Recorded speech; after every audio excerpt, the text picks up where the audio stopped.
En Libye, le président de la Chambre des représentants, Aguila Saleh, plaide pour un gouvernement unifié lors d'une rencontre tenue le 2 septembre 2023 avec le représentant spécial du secrétaire général de l'ONU. Aguila Saleh a souligné la nécessité de former un gouvernement unifié dans le pays, dont la mission serait d'organiser des élections.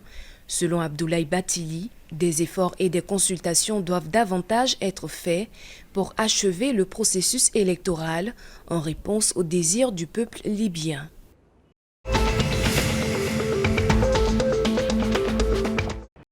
En Égypte, selon l'Autorité générale de l'investissement et les zones franches, le pays d'Afrique du Nord a occupé en 2022 le premier rang africain en termes de valeur des investissements directs étrangers entrants.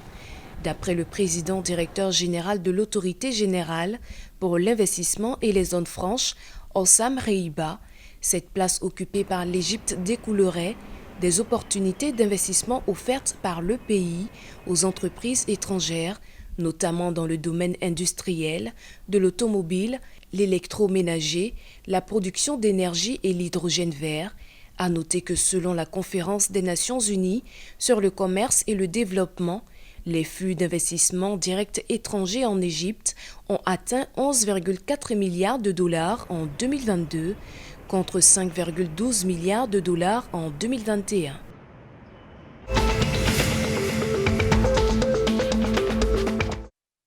En Tunisie, le taux du marché monétaire s'est stabilisé à environ 8% en août 2023 par rapport à la même période en 2022, soit à 7,03% selon les dernières données de la Banque centrale de Tunisie, et ce pour le 4e mois consécutif.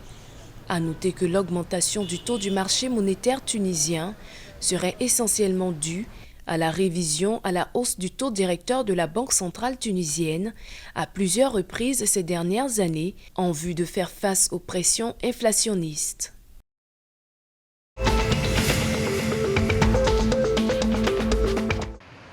L'Algérie, l'Égypte et le Nigeria devraient dominer le marché africain de l'approvisionnement en gaz naturel et liquéfié de 2023 à 2027, selon le dernier rapport de la Chambre africaine de l'énergie, publié en août 2023. Selon la Chambre africaine de l'énergie, l'approvisionnement en gaz naturel de l'Afrique, en 2023, a atteint environ 25,5 milliards de pieds cubes, soit une augmentation de 1% sur un an par rapport à 2022.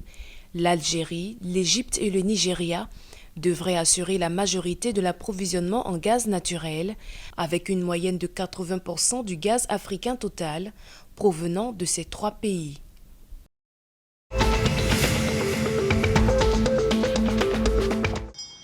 Au Maroc, les recettes touristiques ont atteint 57,2 milliards de dirhams à fin juillet 2023, soit une hausse de 50,9% par rapport à juillet 2022, selon les dernières données de l'Office d'échange.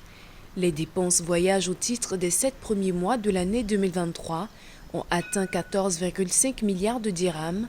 Quant au solde excédentaire de voyage, il s'est établi à plus de 42,8 milliards de dirhams en juillet 2023, contre plus de 28,2 milliards de dirhams en juillet 2022. Le Maroc a enregistré 8 663 999 arrivées au sein de ses aéroports et ports à fin juillet 2023, indique l'Observatoire du tourisme du Maroc.